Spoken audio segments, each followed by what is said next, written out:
Welcome. കാഡിസ് centre for എക്സലൻസിന്റെ 2020-2021 അധ്യയന വർഷത്തെ SSLC കുട്ടികൾക്ക് വേണ്ടിയിട്ടുള്ള ഓൺലൈൻ ട്യൂട്ടർ പ്രോഗ്രാമിലേക്ക് എല്ലാ വിദ്യാർത്ഥിനികളെയും ഹൃദ്യമായി സ്വാഗതം ചെയ്യുന്നു. ഞാൻ മുഹമ്മദ് ഫവാസ്, നിങ്ങളുടെ ബയോളജി അധ്യാപകനാണ്. നമ്മൾ ഇപ്പോൾ ഫേസ് ചെയ്തുകൊണ്ടിരിക്കുന്ന ഈ ഒരു കൊറോണ കാലഘട്ടത്തിൽ നമ്മളൊരു ശാസ്ത്ര വിദ്യാർത്ഥി എന്ന നിലയ്ക്ക് കയ്യും മുഖവും ഇടയ്ക്കിടയ്ക്ക് വാഷ് ചെയ്തുകൊണ്ട് വീട്ടിൽ നിന്ന് പുറത്തിറങ്ങാതെ നമ്മുടെ സാമൂഹിക പ്രതിബദ്ധത കാണിക്കണമെന്ന് ഈ ഒരു സന്ദർഭത്തിൽ നിങ്ങളെ ഉണർത്തുകയാണ്. നമ്മൾ 10ാം ക്ലാസ്സിലെ ബയോളജി ടെക്സ്റ്റ് ബുക്കിലെ 1ാമത്തെ ചാപ്റ്ററാണ് ഡിസ്കസ് ചെയ്യാൻ പോകുന്നത്. ചാപ്റ്ററിന്റെ പേരാണ് സെൻസേഷൻസ് ആൻഡ് റെസ്പോൺസസ്, അഥവാ അറിയാനും പ്രതികരിക്കാനും. വളരെ രസകരമായി പഠിക്കാൻ പറ്റുന്ന വളരെ സിമ്പിൾ ആയ ഒരു ചാപ്റ്ററാണ് ഈ അറിയാനും പ്രതികരിക്കാനും എന്ന 1ാമത്തെ ചാപ്റ്റർ. ഈ ചാപ്റ്ററിലേക്ക് ഞാൻ കടക്കുന്നതിന് മുന്നേ നമ്മൾ 8ാം ക്ലാസ്സിലും 9ാം ക്ലാസ്സിലും പഠിച്ച 1-2 പോയിന്റുകൾ ഒന്ന് റിവൈസ് ചെയ്യാണ്. ശ്രദ്ധിച്ചോളൂ മക്കളെ. നമ്മൾ 8ാം ക്ലാസ്സിൽ പഠിച്ചിട്ടുണ്ട്, ഒരു ജീവിയുടെ ശരീരത്തില് ധാരാളം കോശങ്ങളെ കാണാൻ പറ്റും, അഥവാ സെല്ലുകളെ കാണാൻ പറ്റും. ഒരു ജീവിയുടെ ശരീരം ഉണ്ടാക്കിയിരിക്കുന്നത് ധാരാളം കോശങ്ങൾ കൊണ്ടാണ് പഠിച്ചിട്ടുണ്ട്. ഈ കോശങ്ങൾ കൂടി ചേർന്നാൽ എന്തായി മാറുന്നു? കലകൾ ആയി മാറുന്നു, അഥവാ ടിഷ്യൂസ് ആയി മാറുന്നു എന്ന് നമ്മൾ പഠിച്ചതാണ്. അപ്പോ ഒരു കലയിൽ നോക്കിക്കഴിഞ്ഞാൽ ധാരാളം കോശങ്ങൾ ഉണ്ടായിരിക്കും. ഇത്തരത്തിൽ ഒരുപാട് കലകൾ കൂടി ചേർന്ന് കഴിഞ്ഞാൽ ഓർഗൻസ് അഥവാ അവയവങ്ങൾ ആയി മാറുന്നു നമ്മൾ പഠിച്ചതാണ്. ഇത്തരത്തിൽ ഒരുപാട് അവയവങ്ങൾ കൂടി ചേരുമ്പോൾ അവയവ വ്യവസ്ഥ അഥവാ ഓർഗൻ സിസ്റ്റം ആയി മാറുന്നു നമ്മൾ പഠിച്ചതാണ്. അപ്പോ ധാരാളം കോശങ്ങൾ കൂടി ചേർന്ന് കലയായി മാറുന്നു, കലകൾ കൂടി ചേർന്ന് അവയവങ്ങളാകുന്നു, അവയവങ്ങൾ കൂടി ചേർന്ന് അവയവ വ്യവസ്ഥയുണ്ടാകുന്നു.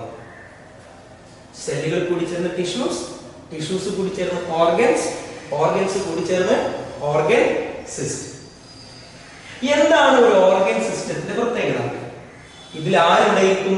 ഒരുപാട് ഓർഗൻസ്, അവയവങ്ങൾ ഉണ്ടായിരിക്കും.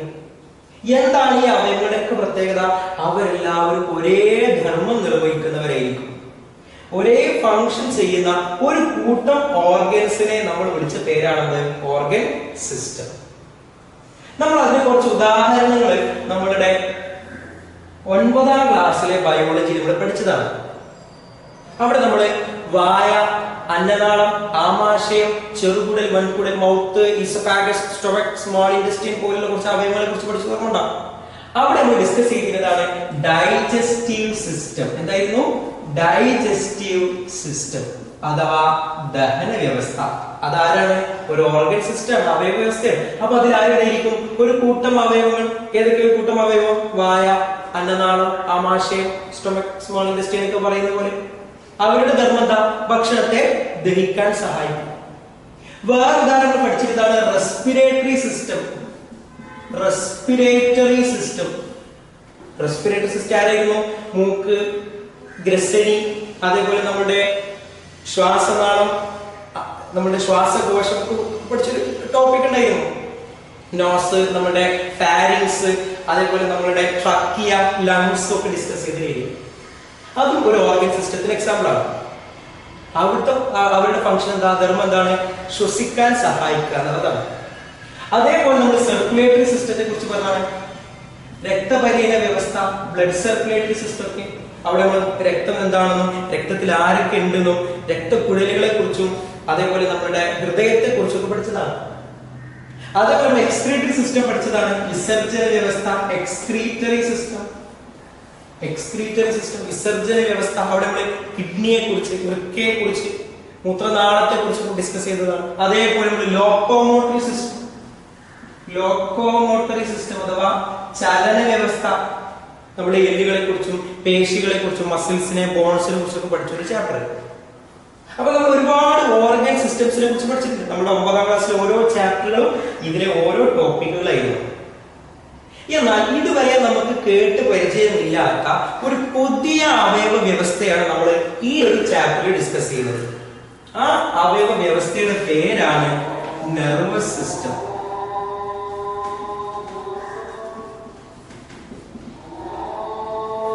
നെർവസ് സിസ്റ്റം അഥവാ നാഡീവ്യവസ്ഥ.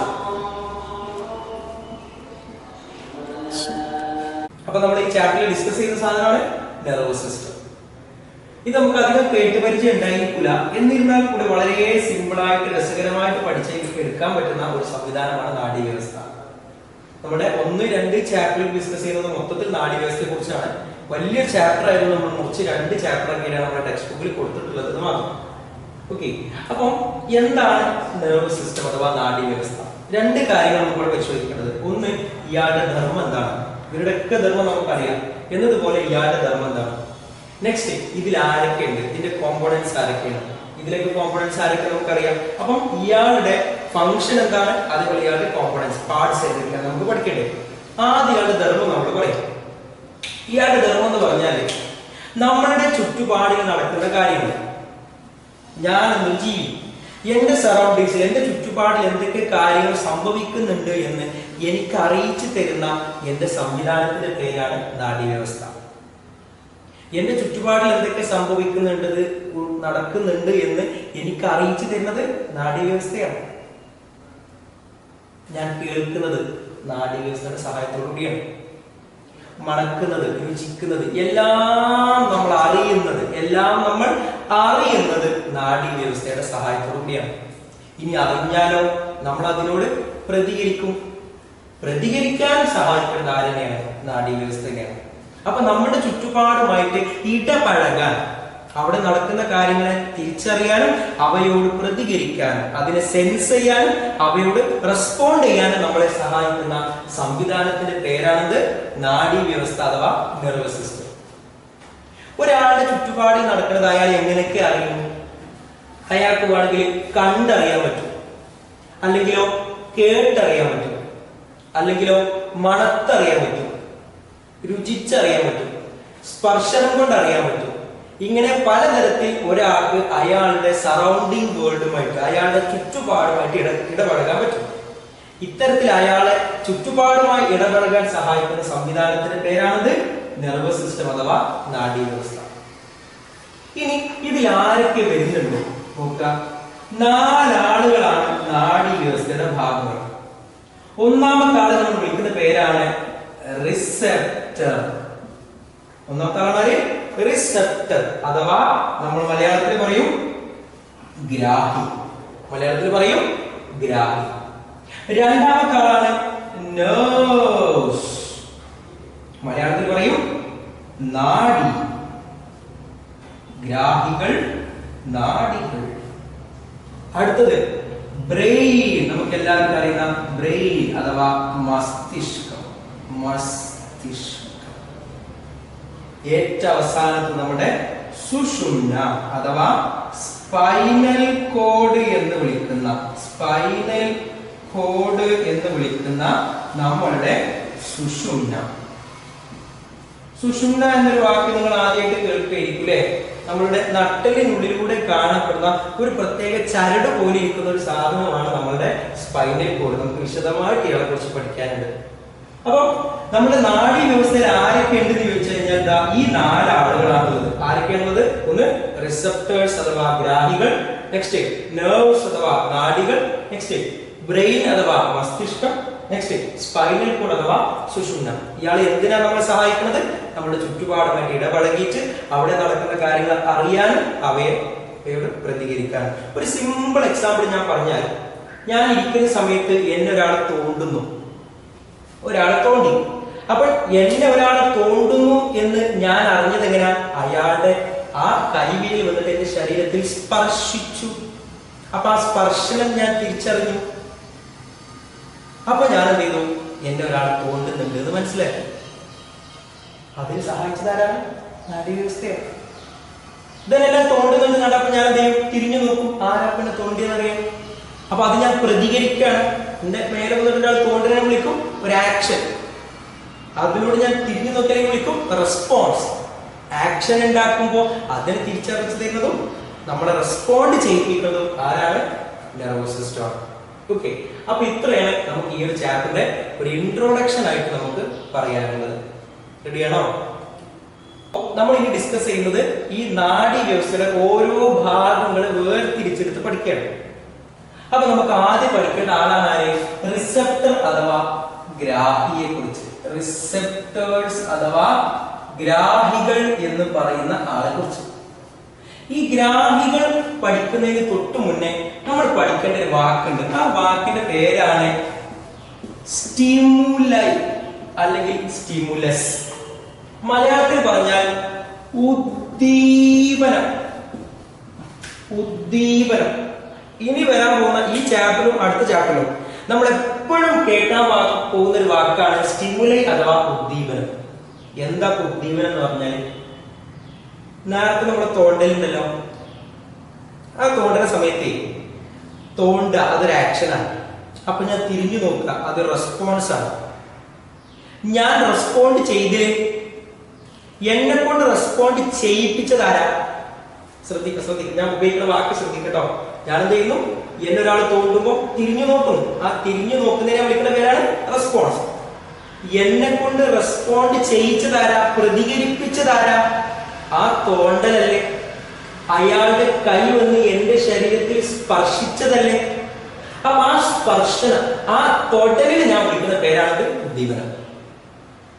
അപ്പൊ ഉദ്ദീപനത്തിന്റെ നിർവചനം ചോദിച്ചാൽ എന്താ നമ്മൾ പറയാ? ഒരാളെ കൊണ്ട് പ്രതികരിപ്പിക്കുന്ന സംവിധാനം. ഒരാളെ കൊണ്ട് പ്രതികരിപ്പിക്കുന്ന സംവിധാനം എന്താണോ അതിനെ വിളിക്കുന്ന പേരാണിത് ഉദ്ദീപനം. ഞാൻ തിരിഞ്ഞു നോക്കി, എന്നെ കൊണ്ട് തിരിഞ്ഞു നോക്കിപ്പിച്ചതാരാ? ആ തോണ്ടലല്ലേ? ആ തോണ്ടല് ഞാൻ വിളിക്കും ഉദ്ദീപനം. വേറെ എക്സാമ്പിൾ പറഞ്ഞാൽ, അപ്പൊ നമ്മളെ നോമ്പുകാരല്ലേ, നോമ്പുകാലത്ത് എന്തെങ്കിലും ഉണ്ടാവും? നമ്മുടെ ഉമ്മ വൈകുന്നേരം എന്ത് ചെയ്യും? വീട്ടിൽ നല്ല കട്ട്ലറ്റ് ഉണ്ടാക്കൂലേ? അപ്പൊ നിങ്ങളുടെ വീട്ടിൽ നമ്മൾ അടുക്കളയിലേക്ക് പോവോ? ഇല്ല, നമ്മൾ ചെറിയ കുട്ടികളല്ലേ, നമ്മൾ അടുക്കളയിൽ പോകില്ല. നമ്മൾ എന്ത് ചെയ്യും? നമ്മളെ റൂമിൽ ഇങ്ങനെ ഇരുന്നിട്ട് മൊബൈലിൽ വാട്സപ്പോ ഫേസ്ബുക്കോ ട്വിറ്ററോ ഇൻസ്റ്റാഗ്രാമോ ഒക്കെ എടുത്ത് ഇങ്ങനെ കളിക്കും ഇല്ലേ? ആ സമയത്ത് ഉമ്മ എന്ത് ചെയ്യാ? അടുക്കളയിൽ നല്ല ടേസ്റ്റ് ഉള്ള കട്ട്ലറ്റ് ഉണ്ടാക്കുന്നുണ്ടാവാം. ഉമ്മ അടുക്കളയിൽ കട്ട്ലറ്റ് ഉണ്ടാക്കുന്നത് നമ്മൾ അറിയും.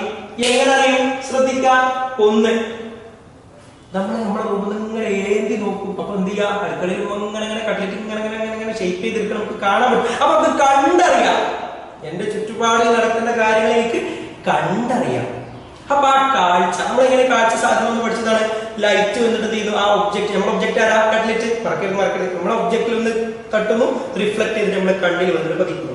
അപ്പൊ ആ പ്രകാശം, ആ ലൈറ്റ് വന്നിട്ട് നമ്മുടെ കണ്ണിൽ വീഴുമ്പോ ആ ലൈറ്റിന് ഞാൻ വിളിക്കുന്ന പേരാണ് ഉദ്ദീപനം. കാരണം എന്താ? ആ ലൈറ്റിന്റെ കണ്ണിൽ വീണപ്പോഴാണ് ഉമ്മ അവിടെ കട്ട്ലറ്റ് ഉണ്ടാക്കുന്നത് ഞാൻ അറിഞ്ഞത് കൊണ്ടാണ് ഞാൻ പ്രതികരിച്ചത്. എങ്ങനെ നമ്മൾ പ്രതികരിക്കുക? പെട്ടെന്ന് അടുക്കളയിൽ പോയിട്ട് തിന്ന് നമ്മൾ ചെയ്യില്ലേ? അപ്പൊ നമ്മൾ അറിഞ്ഞെങ്കിലും പ്രതികരിക്കുള്ളൂ. അറിയാൻ കാരണം എന്താണ്? അവിടെ ആ കട്ട്ലറ്റിൽ തട്ടി പ്രതിപദിച്ച പ്രകാശം എന്റെ കണ്ണിൽ പതിച്ചതല്ലേ? അപ്പൊ പ്രകാശം ആരാണ്? ഒരു ഉദ്ദീപനാണ്, ലൈറ്റ്. രണ്ട്, കണ്ടിട്ടല്ലാതെ നമുക്ക് അറിയാൻ പറ്റുമോ? അറിയാൻ പറ്റും. എങ്ങനാ? നമ്മളുടെ ഉമ്മ കട്ട്ലറ്റ് എടുത്ത് നല്ല തിളച്ച എണ്ണയൊക്കെ എടുക്കുന്ന സമയത്ത് ആ പ്രത്യേക ശബ്ദം പുറത്തു വരും. അപ്പൊ ആ ശബ്ദം റൂമിൽ ഇരിക്കുന്നത് നമ്മൾ ഇങ്ങനെ കേൾക്കും.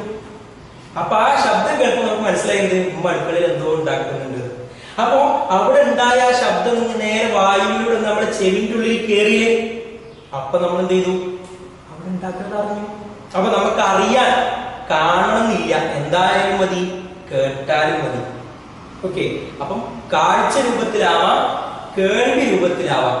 ഇനിയോ ആ എണ്ണയിലിടുന്ന സമയത്ത് നല്ലൊരു സ്മെല്ല് പുറത്തു വരും. ആ മണം നേരെ നമ്മുടെ മൂക്കിൽ കയറുമ്പോൾ നമുക്ക് മനസ്സിലാവും കട്ട്ലറ്റ് ഉണ്ടാക്കിയിട്ടും. അപ്പൊ എങ്ങനെയോ അറിയാം? മണത്തുകൊണ്ടും അറിയാം. ഇനിയോ രുചിച്ചുകൊണ്ട് അറിയാം ഇതൊരു കട്ട്ലറ്റ് ആണെന്ന്. നേരത്തെ കൂടെ പറഞ്ഞ പോലെ സ്പർശനം കൊണ്ടും അറിയാം. അപ്പൊ പലതരത്തിൽ നമ്മളുടെ ചുറ്റുപാടിൽ നടക്കുന്ന സംഗതികൾ നമുക്ക് അറിയാൻ പറ്റും. അവിടെയൊക്കെ നമ്മുടെ ശരീരത്തിലേക്ക് വരുന്ന ചില ആളുകളുണ്ട്. അത് ചിലപ്പോൾ കാഴ്ച രൂപത്തിൽ, ലൈറ്റ് രൂപത്തിലാവും, അല്ലെങ്കിൽ ഒരു ശബ്ദ രൂപത്തിലാവും, അല്ലെങ്കിൽ ഒരു ഗന്ധകണിക പോലെയാവും, അല്ലെങ്കിലോ ഒരു സ്പർശന രൂപത്തിലാവും, അല്ലെങ്കിലോ ഒരു രുചികണം രൂപത്തിലാവും. ഇങ്ങനെ ഏതൊരു തരത്തിൽ നമ്മുടെ ശരീരത്തിലേക്ക് ഒരു സംഗതി വന്നാലും അതിന് ഞാൻ വിളിക്കുന്ന പേരാണത് ഉദ്ദീപനം. എന്തുകൊണ്ടാണ് ഞാൻ ഉദ്ദീപനം എന്ന് വിളിക്കണേ? അത് എന്റെ ശരീരത്തിലേക്ക് വന്നാൽ ഞാൻ അതിനനുസരിച്ച് അതിനോട് പ്രതികരിക്കും. അപ്പോ ഒരാളെ കൊണ്ട് പ്രതികരിപ്പിക്കുന്ന സംവിധാനത്തെ നമ്മൾ വിളിക്കുന്ന പേരാണത് ഉദ്ദീപനം. റെഡിയാണല്ലോ. അപ്പൊ നമ്മൾ എങ്ങനെ ഒരു നിർവചനം, ഒരു ഡെഫിനിഷൻ കൊടുക്കും? ഒരാളെ കൊണ്ട് പ്രതികരിപ്പിക്കുന്ന സംവിധാനം. ഇംഗ്ലീഷിൽ പറഞ്ഞാൽ സ്റ്റിമുലൈ എന്ന് പറഞ്ഞാൽ സംതിങ്, എന്തോ ഒരു സാധനം, സംതിങ്. എന്താ? ലൈറ്റ്, സൗണ്ട്, സ്മെല്ല്, ഏതോ സംതിങ്. ഇവോക്ക് റെസ്പോൺസസ് എന്നാ പറയുക. Something Evoque responses. ഒരാളെ റെസ്പോൺസ് ഉണ്ടാക്കിപ്പിക്കുന്ന സംവിധാനത്തെ നമ്മൾ വിളിക്കുന്ന പേരാണ് സ്റ്റിമുലൈ. സംതിങ് ഇവോക്ക്, സ്പെല്ലിംഗ് ശ്രദ്ധിക്കണം കേട്ടോ, ഇവോക്ക് റെസ്പോൺസസ്. മലയാളത്തിൽ പറഞ്ഞാൽ പ്രതികരണത്തിന് കാരണമാകുന്ന പ്രേരണ. എന്തൊക്കെയാണ് ടെക്സ്റ്റ് ബുക്ക് പറയുന്നത്? പ്രതികരണത്തിന് കാരണമാകുന്ന പ്രേരണ, ഒരാളെ പ്രതികരിക്കാൻ പ്രേരിപ്പിക്കുന്നത് എന്താണോ അതിനെ നമ്മൾ വിളിക്കുന്ന പേരാണ് ഉദ്ദീപനം. സംഗതി കിട്ടിക്കണല്ലോ. ഞാൻ സിമ്പിൾ എക്സാമ്പിൾ പറയാം. നിങ്ങളെ മുഖത്തൊന്ന് ഒരാൾ അടിച്ചു, അപ്പൊ നിങ്ങൾ എന്ത് ചെയ്യും? നോക്കിക്കോ, ഇല്ലല്ലോ, തിരിച്ചൊന്നും കൊടുക്കൂലേ? അപ്പൊ നിങ്ങൾ എങ്ങോട്ട് അടിക്കണേ നമ്മൾ വിളിക്കും എന്ത്? ആക്ഷൻ. അപ്പൊ നിങ്ങൾ എന്ത് ചെയ്തു? പ്രതികരിക്കും, തിരിച്ചങ്ങോട്ടൊന്ന് കൊടുക്കും. നിങ്ങളെ തിരിച്ചടിക്കാൻ കാരണം എന്താ? അവൻ നിങ്ങളെ ഒന്ന് അടിച്ചതല്ലേ? അപ്പൊ അവൻ നിങ്ങളെ അടിക്കുന്നതിനെ നമ്മൾ വിളിക്കുന്ന പേരാണ് ആ അടി. ആ അടി വന്ന് നമ്മൾ മുഖത്തുകൾ വന്ന് വീഴുമ്പോ ആ സ്പർശനത്തെ നമ്മൾ വിളിക്കുന്ന പേരാണ് ഉദ്ദീപനം. ആ വീണാൽ നമ്മൾ എന്ത് ചെയ്യും? എന്തായാലും പ്രതികരിക്കും, അറിയാലോ. അപ്പൊ ഇതാണ് ഉദ്ദീപനം. ഇനി ആ ഉദ്ദീപനം പലതരത്തിലാവാമെന്ന് പറഞ്ഞു. ശബ്ദരൂപത്തിലാവാം, പ്രകാശ രൂപത്തിലാവാം, എങ്ങനെയാവാം. ഇത്തരത്തിൽ ഏതെങ്കിലും ഒരു തരത്തിലുള്ള ഒരു ഉദ്ദീപനം നമ്മുടെ ശരീരത്തിലേക്ക് വരുമ്പോൾ അതിന് സ്വീകരിക്കുന്ന ചില പ്രത്യേക കോശങ്ങൾ നമ്മുടെ ശരീരത്തിലുണ്ട്. ഉദ്ദീപനങ്ങൾ നമ്മുടെ ശരീരത്തിലേക്ക് വരുമ്പോൾ അതിനെ സ്വീകരിക്കുന്ന ചില പ്രത്യേക കോശങ്ങൾ നമ്മുടെ ശരീരത്തിലുണ്ട്. ആ കോശങ്ങൾ നമ്മൾ വിളിക്കുന്ന പേരാണത് ഗ്രാഹികൾ. എന്താ വിളിക്കുക? ഗ്രാഹികൾ. അപ്പൊ ആരാ ഗ്രാഹി? ഉദ്ദീപനങ്ങളെ സ്വീകരിക്കുന്ന പ്രത്യേക കോശങ്ങൾ, specialised cells that can receive stimuli. ഇവരെ നമ്മൾ വിളിക്കുന്ന പേരാണ് ഗ്രാഹികൾ. അപ്പൊ നമ്മുടെ ശരീരത്തിൽ സംഭവിക്കുന്ന എന്താ? ഉദ്ദീപനം വരുന്നു, ആ ഉദ്ദീപനത്തെ ആര് സ്വീകരിക്കുന്നു? ഗ്രാഹികൾ സ്വീകരിക്കുന്നു. ഗ്രാഹികൾ പലതരമുണ്ട് മക്കളെ. എങ്ങനെ? ഉദാഹരണമായിട്ട് പറഞ്ഞാല് ഇപ്പൊ നമ്മൾ കാണൂലേ? എങ്ങനെ നമ്മൾ കാണുന്നത്? നമ്മളെ കണ്ണിലേക്ക് പ്രകാശം വരുമ്പോ ആ പ്രകാശം മൂക്കിലേക്ക് കയറിയതുകൊണ്ട് നമ്മൾ കാണുമോ? ഒരാൾ മൂക്കൊണ്ട് കാണുമോ? ഇല്ല. കാരണം എന്താ? നമ്മൾ കാണാൻ സഹായിക്കുമ്പോ കാണുന്ന സമയത്ത് അവിടെ വരുന്ന ഉദ്ദീപന പ്രകാശമാണ്. ഈ പ്രകാശം എന്ന ആ ഉദ്ദീപനത്തെ സ്വീകരിക്കാൻ കഴിവുള്ള ഗ്രാഹികൾ അത് കണ്ണിലേ ഉള്ളൂ. അതുകൊണ്ട് നമുക്ക് കണ്ണുകൊണ്ട് കാണാൻ മാത്രമേ പറ്റുള്ളൂ. ഇനിയോ കേൾക്കാൻ, ആ ശബ്ദം വരുമ്പോ ആ ശബ്ദം കണ്ണിലേക്ക് വന്നിട്ട് കാര്യമുണ്ടോ? ഇല്ല. കാരണം ആ ശബ്ദം എന്ന ഉദ്ദീപനത്തെ സ്വീകരിക്കാനുള്ള ഗ്രാഹികൾ എവിടെ ഇല്ല? കണ്ണിലില്ല. പകരം എവിടെയുള്ളത്? ചെവിയിൽ. അതുകൊണ്ട് നമ്മൾ ചെവി കൊണ്ട് മാത്രമേ എന്ത് ചെയ്യുള്ളൂ? കേൾക്കുള്ളൂ. അപ്പം അതത് ഉദ്ദീപനങ്ങളെ സ്വീകരിക്കാൻ അതിനനുസരിച്ചുള്ള എന്തുണ്ട്? ഗ്രാഹികളുണ്ട്. അതെവിടെ കാണാം? അതത് ശരീരഭാഗങ്ങളിൽ. പ്രകാശം എന്ന ഉദ്ദീപനത്തെ സ്വീകരിക്കുന്ന ഗ്രാഹികൾ നമ്മുടെ കണ്ണിലുണ്ട്. ശബ്ദം എന്ന ഉദ്ദീപനത്തെ സ്വീകരിക്കുന്ന ഗ്രാഹികൾ നമ്മളുടെ ചെവിയിലുണ്ട്. മണം എന്ന ഉദ്ദീപനത്തെ സ്വീകരിക്കുന്ന ഗ്രാഹികൾ നമ്മുടെ മൂക്കിലുണ്ട്. സ്പർശനം എന്ന ഉദ്ദീപനത്തെ സ്വീകരിക്കുന്ന ഗ്രാഹികൾ നമ്മളുടെ ത്വക്ക് അഥവാ സ്കിന്നിലുണ്ട്. രുചി എന്ന ഉദ്ദീപനത്തെ സ്വീകരിക്കുന്ന ഗ്രാഹികൾ നമ്മളുടെ നാവിലുണ്ട്. റെഡിയാണല്ലോ. അപ്പൊ ഇതിനെയാണ് നമ്മൾ എന്തെന്ന് പറയാ? ഗ്രാഹി എന്ന് പറയാം. അപ്പൊ നമ്മുടെ ശരീരത്തിൽ സംഭവിക്കുന്നത് എന്താണെന്ന് ചോദിച്ചാൽ ദാ നമ്മുടെ ശരീരത്തിലേക്ക് ആദ്യം ആര് വരുന്നു? സ്റ്റിമുലൈ അഥവാ ഉദ്ദീപനം വരുന്നു. അതിനെ ആര് സ്വീകരിക്കുന്നു? നമ്മളുടെ റിസപ്റ്റേഴ്സ് സ്വീകരിക്കും. റിസപ്റ്റേഴ്സ് സ്വീകരിച്ച എന്താ ചെയ്യാം? കേട്ടോളൂ. നമ്മുടെ ശരീരത്തില് എല്ലാം അറിയിച്ചു തരുന്ന അവയവം മസ്തിഷ്കമാണ്. മസ്തിഷ്കം നമ്മുടെ ബ്രെയിനാണ്. അപ്പോ ഉദാഹരണമായിട്ട് എന്റെ കയ്യില് ഒരു സാധനം, ഞാൻ ഒരു വസ്തുവിനെ പിടിക്കണം. ഈ സാധനത്തെ ഞാൻ പിടിക്കുന്നുണ്ട് എന്ന് എനിക്ക് അറിയിച്ചു തരുന്നത് യഥാർത്ഥ തലച്ചോറാണ്. അപ്പോ ഞാൻ ഈ പേനയിൽ നിന്ന് തൊടുന്നില്ലേ? സ്പർശനം. അപ്പൊ ഈ പേന എന്നെ സംബന്ധിച്ച് ആരാണ്? ഒരു ഉദ്ദീപനാണ് ഈ സ്പർശനം. അതിനെ എന്റെ ത്വക്കിൽ കാണപ്പെടുന്ന സ്പർശനത്തിന്റെ ഗ്രാഹികൾ സ്വീകരിച്ചു. ഇപ്പം ഈ ഉദ്ദീപനം ആരെ കയ്യിലുണ്ട്? നമ്മുടെ ഗ്രാഹിന്റെ കയ്യിലുണ്ട്, ത്വക്കിന്റെ കയ്യിലുണ്ട്, ത്വക്കിലെ ഗ്രാഹികളിലുണ്ട്. ഇത് നമുക്ക് തിരിച്ചറിഞ്ഞു തരാനാ തലച്ചോറാണ്. പക്ഷെ ഇത് കിടക്കുന്നത് ഇവിടെ, തലച്ചോറ് കിടക്കുന്നത് ഇവിടെയല്ലേ? അപ്പൊ ഇവർ തമ്മിൽ കമ്മ്യൂണിക്കേഷൻ വേണ്ടേ? അതെങ്ങനെ ഉണ്ടാവുക? ഈ കൈ വന്നിട്ട് ഈ തൊക്ക് വന്നിട്ട് തലച്ചോറിനോട് പറയോ ഇങ്ങനെ സാധനം തൊട്ടുകണെന്ന്? അല്ല തലച്ചോറ് തിരിച്ച് അങ്ങോട്ട് ഇറങ്ങി വരുമോ? ഇല്ലല്ലല്ല. തലച്ചോറിന്റെ ഭാഗത്ത്, കൈയുടെ ഭാഗം. അപ്പൊ ഈ രണ്ട് ഭാഗങ്ങളെ തമ്മിൽ കണക്ട് ചെയ്യണം. കണക്ട് ചെയ്യാനും വേണ്ടി സഹായിക്കുന്ന ആളുകളുടെ പേരാണെന്ന് നമ്മൾ പഠിക്കുന്ന നെർവ്സ്. ആരാണ്? നെർവ്സ് അഥവാ നാഡികൾ. ആരാണ്? നാഡികൾ. അപ്പൊ നാഡികളുടെ പരിപാടി എന്താണ്? നമ്മളുടെ ഈ ഗ്രാഹികൾ പലതും പല സ്ഥലത്തുണ്ടാവുക. ഈ പല സ്ഥലത്തുള്ള ഗ്രാഹികളിൽ നിന്നുണ്ടാകുന്ന അവിടെ വരുന്ന ഉദ്ദീപനങ്ങളെ സംബന്ധിച്ച് ആർക്ക് അറിയിച്ചു കൊടുക്കുക? തലച്ചോറ് അറിയിച്ചു കൊടുക്കുക. അപ്പൊ ശരീരത്തിന്റെ വിവിധ ഭാഗങ്ങളെ തലച്ചോറുമായി ബന്ധിപ്പിക്കുന്ന ഒരുപാട് കേബിളുകൾ, ഒരുപാട് വയറുകൾ നമ്മുടെ ബോഡിയിലുണ്ട്. ആ വയറുകളെ നമ്മൾ വിളിക്കുന്ന പേരാണ് നെർവ്സ് അഥവാ നാഡികൾ. എങ്ങനെയാണ് ഈ നാഡികളിലൂടെ ഈ സന്ദേശം പോവുക?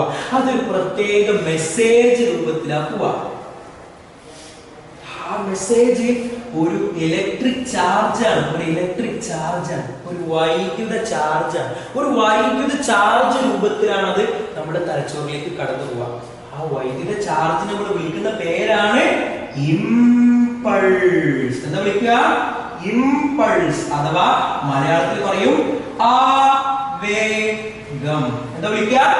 ആവേഗം. അപ്പൊ ആരാവേഗം? സിമ്പിളായിട്ട് ഞാൻ പറഞ്ഞുതരാം.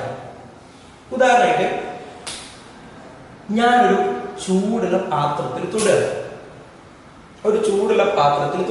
അപ്പൊ എന്റെ കൈ പോയിട്ട് എന്ത് ചെയ്യുന്നു? ആ ചൂടുള്ള പാത്രത്തിൽ തൊടുന്നു.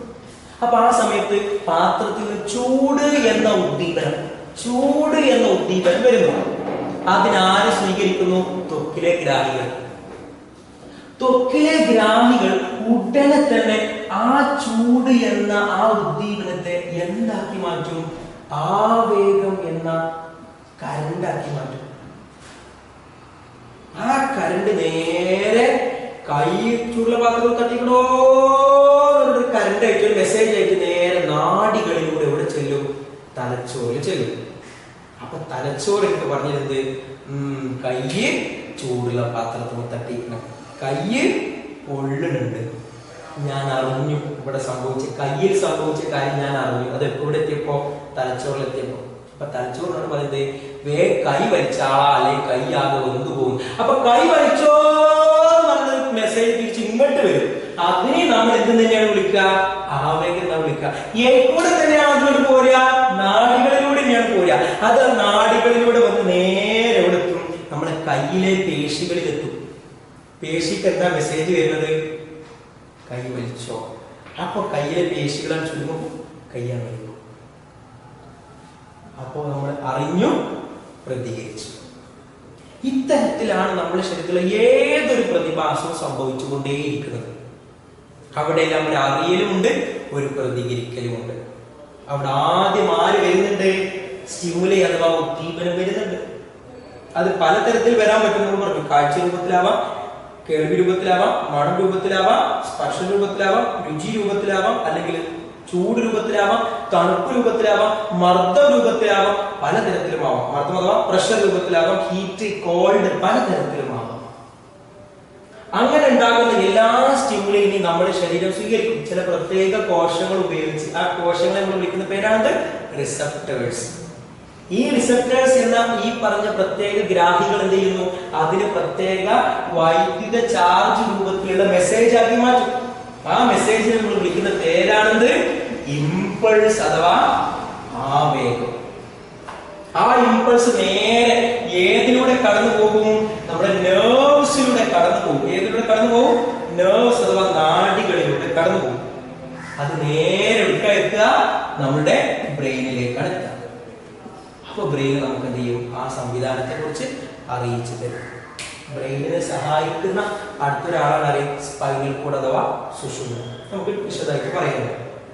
അപ്പൊ ഇതാണ് ഈ ചാപ്റ്ററിൽ, ഈ ടൈപ്പ് സാധനങ്ങളാണ് ഈ ചാപ്റ്ററിൽ ഡിസ്കസ് ചെയ്യുക. വളരെ രസകരമായിട്ട് പഠിക്കാവുന്ന വളരെ സിമ്പിൾ ആയ ടോപ്പിക്കുകളാണ് ഇതെല്ലാം. റെഡിയാണോ? അപ്പൊ നമ്മൾ ഏതൊക്കെ പറഞ്ഞു? എന്താണ് സ്റ്റിമുലൈ അഥവാ ഉദ്ദീപനം എന്ന് പറഞ്ഞു. നെക്സ്റ്റ് എന്താണ് ഗ്രാഹികൾ എന്ന് പറഞ്ഞു. നെക്സ്റ്റ് എന്താണ് ആവേഗം എന്ന് പറഞ്ഞു. നെക്സ്റ്റ് എന്താണ് നാഡികൾ എന്നും പറഞ്ഞു. റെഡിയാണോ? ഓക്കെ, ഇനി നാഡികളുടെ പുറത്ത് ഞാൻ സിമ്പിൾ ആയിട്ട് ചിത്രം വരയ്ക്കാം. ഇതാ ഇപ്പൊ നമ്മൾ നേരത്തെ പറഞ്ഞ ഉദാഹരണം ഉണ്ടല്ലോ, നമ്മളുടെ കൈ കൊള്ളുന്നത് ഇതാണ് ഒരാൾ. അയാളുടെ കയ്യിൽ നീ നല്ല ചൂടുള്ള ഒരു പാത്രത്തിൽ സ്പർശിക്കണം. അപ്പൊ ഇവിടുന്ന് ആര് വരുന്നുണ്ട്? ചൂട്, ഹീറ്റ് എന്നൊരു ഉദ്ദീപനം വരുന്നു. ആ ഉദ്ദീപനത്തെ ആര് സ്വീകരിക്കുന്നു? ഇയാളുടെ കയ്യിൽ കാണപ്പെടുന്ന ഗ്രാഹികൾ സ്വീകരിക്കുന്നു. എന്നിട്ട് അത് നേരെ ഏതിലൂടെ കൊണ്ടുപോകുന്നു? നാഡികളിലൂടെ കൊണ്ടുപോകുന്നു. എവിടെ കൊണ്ടുപോവാ? നേരെ നമ്മുടെ തലച്ചോറിലേക്ക് കൊണ്ടുപോകും. അപ്പൊ ഈ കൊണ്ടുപോകാൻ സഹായിച്ച ഈ സാധനത്തിന് പേരല്ലേ നാഡി? നെർവ്സ്. ഈ നാഡികൾ ഉണ്ടാക്കിയിരിക്കുന്നത് ഒരുപാട് കോശങ്ങൾ കൊണ്ടാണ്. ഇതാണ് നാഡി, വലിയ നാഡിയാണ്. ഈ നാഡി എന്ന ഒറ്റ കേബിളല്ല, അത് ഒരുപാട് കുഞ്ഞു കുഞ്ഞു കുഞ്ഞു കുഞ്ഞു കുഞ്ഞു കുഞ്ഞു കേബിളുകളെ ഒന്നിനു പുറകെ ഒന്നായി വെച്ചിട്ടുണ്ടാക്കിയ സാധനത്തിന്റെ പേരാണ് നാഡികൾ, നെർവ്സ്. അപ്പൊ ഇതിലുള്ള ഓരോ ആളുകളും ആരാണ്? ഈ ഓരോ ആളുകളെയും നമ്മൾ വിളിക്കുന്ന പേരാണ് നാഡീകോശം അഥവാ നെർവ് സെൽ എന്ന് പറയും. എന്താ പറയാ? നെർവ് സെൽ, നാഡീകോശം അഥവാ നെർവ് സെൽ. ഇതിനെ യഥാർത്ഥത്തിൽ നമ്മൾ വിളിക്കുന്ന പേരാണത് ന്യൂറോൺ. എന്താ വിളിക്കുക? ന്യൂറോൺ. എന്താ വിളിക്കുക? ന്യൂറോൺ. ഈ ചാപ്റ്ററിലെ ഏറ്റവും പ്രധാനപ്പെട്ട ടോപ്പിക്കാണ് ന്യൂറോൺ. ആരാ ന്യൂറോൺ അഥവാ നെർവ് സെൽ? നമ്മളുടെ നാഡികളുടെ ഓരോ യൂണിറ്റിനെ, നാഡി എന്ന വലിയ സാധനം ഉണ്ടാക്കുന്നതിലെ ഓരോ ആൾക്കാരെ നമ്മൾ വിളിക്കുന്ന പേരാണത് ന്യൂറോൺ. അപ്പൊ ന്യൂറോണിന്റെ കൂട്ടമാണ് ആര് എന്ന് പറയുമ്പോഴാണെങ്കിൽ നമുക്ക് നാഡി എന്ന് പറയാം. റെഡിയാണോ? ഇനി നമ്മൾ ചെക്ക് ചെയ്യുന്നത് ഈ ന്യൂറോണ് കാണാൻ എങ്ങനെയാണ്, ന്യൂറോണിന്റെ ഘടന എങ്ങനെയാണെന്നാണ്. ഓക്കെ, അപ്പൊ നമ്മൾ ഇനി ഡിസ്കസ് ചെയ്യുമ്പോൾ എന്താണ് നമ്മുടെ ന്യൂറോണിന്റെ അഥവാ നാഡി കോശത്തിന്റെ ഘടന എങ്ങനെയാണെന്നാണ് ചെക്ക് ചെയ്യുമ്പോൾ. ആദ്യം മനസ്സിലാക്കിയത് കോശമാണ്, ഒരു സിംഗിൾ സെല്ലാണ്. ഒരു സെല്ലിൽ നമ്മൾ മനസ്സിലുള്ള എന്താ? ഒരു സൈറ്റോപ്ലാസം, ഒരു പ്ലാസ്മോഡിയനായിട്ട് കുറച്ച് സെൽ ഓർഗൻസ്, കുറച്ച് ഒരു കോശസ്ഥലം, അതിനെ കുറിച്ച് കോശത്തിലേക്ക് കുറച്ച് കോശങ്ങളൊക്കെ ആയിട്ടാണ് നമ്മൾ ഒരു ടിപ്പിക്കൽ കോശം നമ്മൾ മനസ്സിലാക്കി എങ്ങനെയാണ്.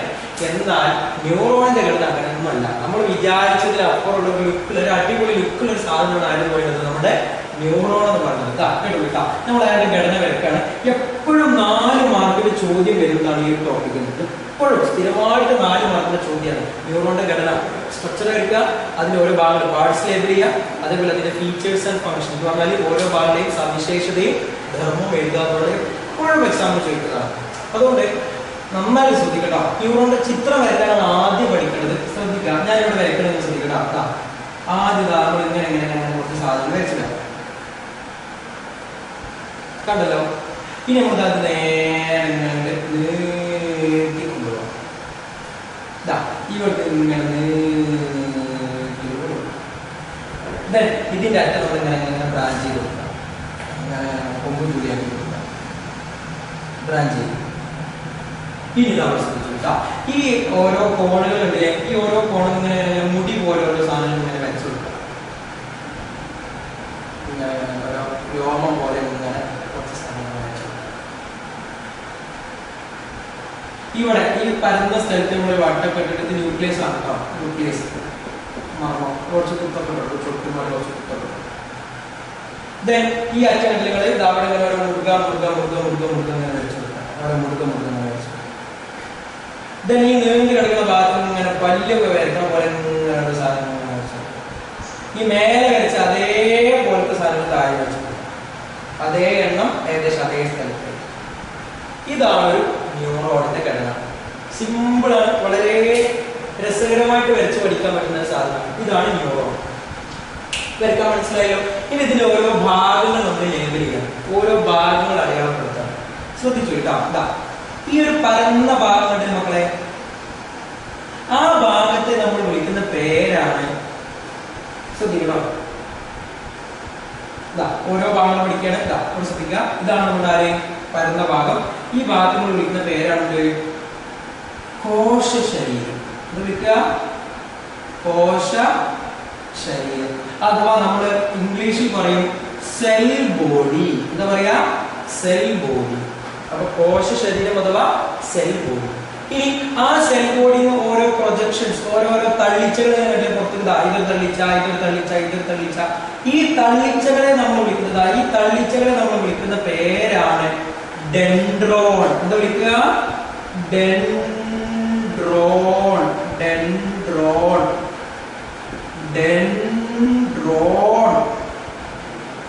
ഈ ഡെൻഡ്രോണിന്റെ അറ്റത്ത് കണ്ട കുറെ രോമം പോലെ കുറെ സാധനങ്ങൾ നമ്മൾ ധരിച്ചില്ലേ? ഇതിനെ നമ്മൾ വിളിക്കുന്ന പേരാണ് ഡെൻഡ്രൈറ്റ്. എന്താ വിളിക്കുക? ഡെൻഡ്രൈറ്റ്.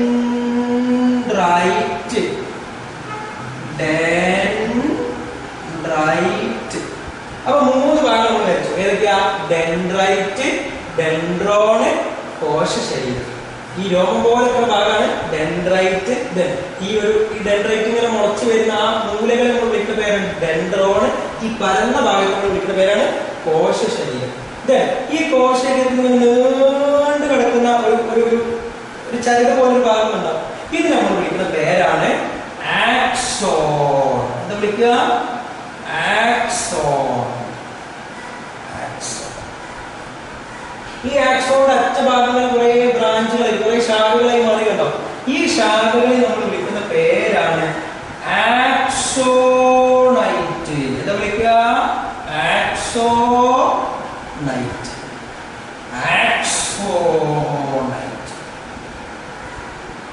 ഈ ആക്സോണൈറ്റിന്റെ അറ്റത്ത് കാണുന്ന മുടുക്ക പോലത്തെ സാധനങ്ങളുണ്ടല്ലോ, ബൾബ് ലൈക്ക് സ്ട്രക്ചേഴ്സ്, ഉണ്ട.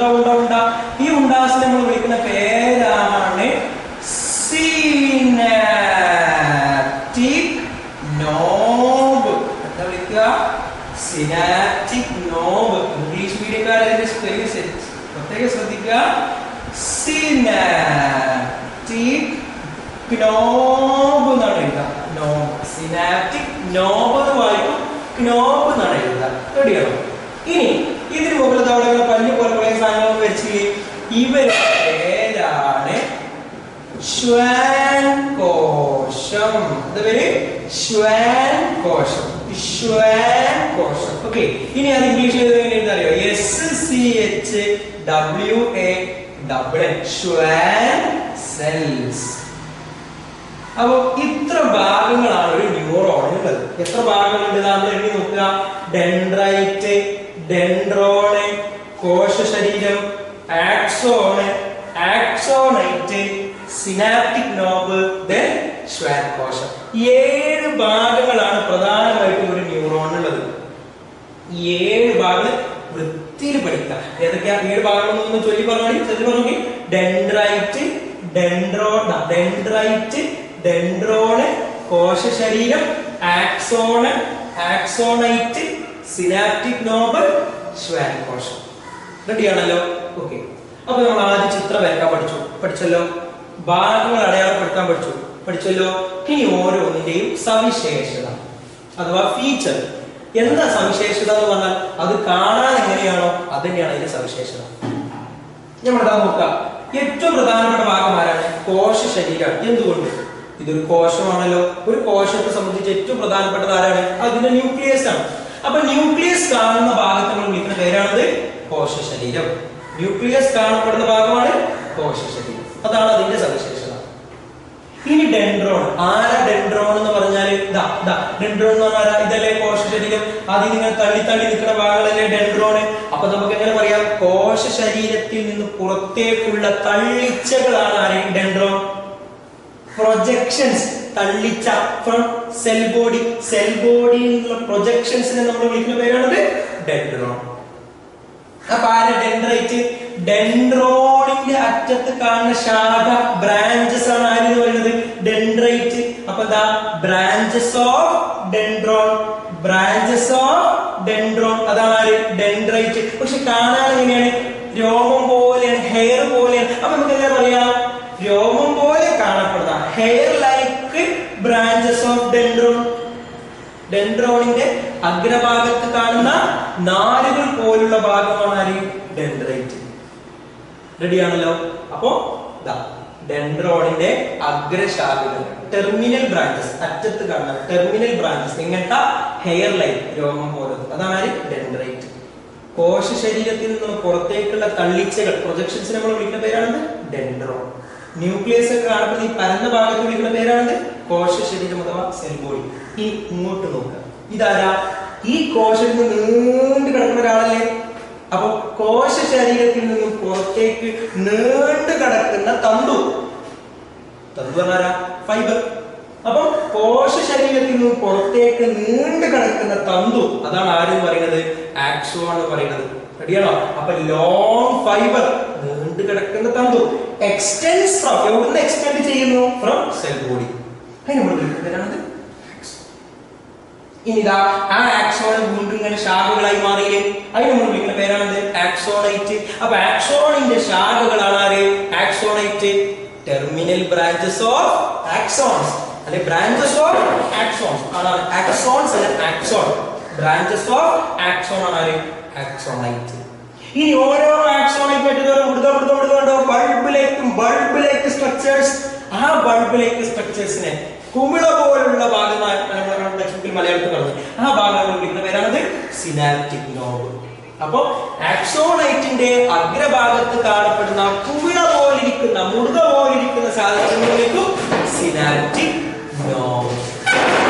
അപ്പൊ ഓരോ ഭാഗങ്ങളുടെ സവിശേഷത കിട്ടിയല്ലോ. ഇനി നമുക്ക് പറയാൻ ബാക്കിയുള്ളത് ആരാണ്? ശ്വാൻ കോശങ്ങളാണ്. ഇത് നമ്മൾ അടുത്തൊരു ടോപ്പിക് ആയിട്ട് നമ്മൾ ഡിസ്കസ് ചെയ്യും. ഓക്കെ, അപ്പൊ ഇതോടെ ഇങ്ങനെ റിസർവിൽ കിടക്കട്ടെ.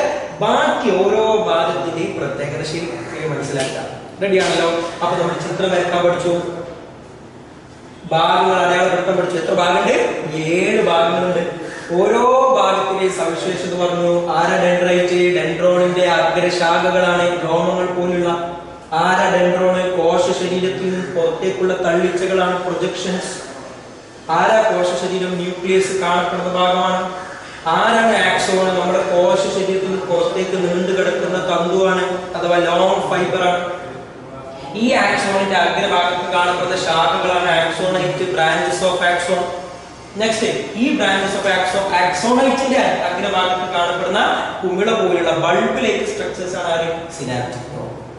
ഇനി ആര് മാത്രം ബാക്കിയുള്ളത്? ശ്വാൻ കോശം മാത്രം. ഇത് നമ്മൾ അടുത്ത ടോപ്പിക് ഡിസ്കസ് ചെയ്യും. ഇനി പറയുന്നത് ഈ 7 ഭാഗങ്ങളുടെയും ഫംഗ്ഷൻ അഥവാ ധർമ്മം എന്താണ് നോക്കാം. നമ്മൾ പറഞ്ഞത് നമ്മൾ നോക്കാം, ഇതാണ് നമ്മുടെ ഗ്രാഹി റിസപ്റ്റർ. ഓർമ്മല്ലേ?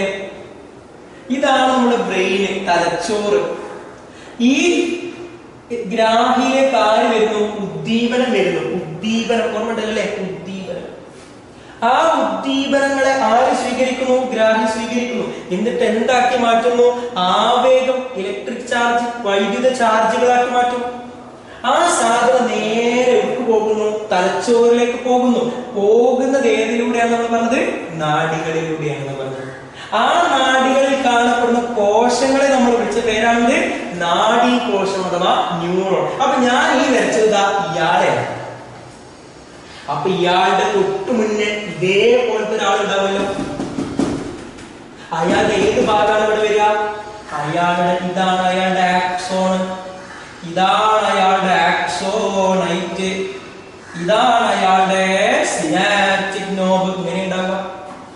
ഈ അറ്റത്തും ആളുണ്ടാവും, ഈ അറ്റത്ത് ആരാണ്ടാവുക? അടുത്ത ന്യൂറോണിന്റെ ഏത് ഭാഗം ഉണ്ടാവുക? നമ്മൾ പറഞ്ഞ ഡെൻഡ്രൈറ്റ് എന്ന സാധനം ഉണ്ടാവുക. ഇത് ഇങ്ങനെ ഒരു ചെയിന് പോലെ ഇങ്ങനെ കിടന്നിട്ടാണ് എന്ത് ചെയ്യുന്നത്? നമ്മുടെ റിസപ്റ്റർ മുതൽ ബ്രെയിൻ വരെ ഉണ്ടാവുക. മനസ്സിലായല്ലോ? അപ്പോ ഓരോ ഭാഗത്തിന്റെ ധർമ്മം നമ്മൾ പഠിക്കാൻ പോകണം. ആദ്യം നമ്മൾ പഠിക്കുന്ന ആരാണ്? ഡെൻഡ്രൈറ്റിൻ്റെത്. ഇതിലൂടെ മുഴുവൻ ഒഴുകി പോകുന്നത് ആരാണ്? ഇമ്പൾസ് അഥവാ ആവേഗമാണ്. അപ്പൊ എല്ലാ ഭാഗങ്ങളും പ്രധാനപ്പെട്ട പരിപാടി ഇതാ, ആവേഗത്തെ കടത്തിവിടാം. എവിടുന്ന് എവിടെ? സിമ്പിളായിട്ട് പഠിക്കാം. ഒരൊറ്റ ട്രിക്ക് മനസ്സിലാക്കിയാൽ മതി. എന്താ ട്രിക്ക് എന്നറിയോ? ഞാനാണ് ഒരു ഭാഗം. ഉദാഹരണം, ഞാൻ ആരാണ്? ആക്സോൺ ആണ്. എന്റെ ധർമ്മം എന്താ?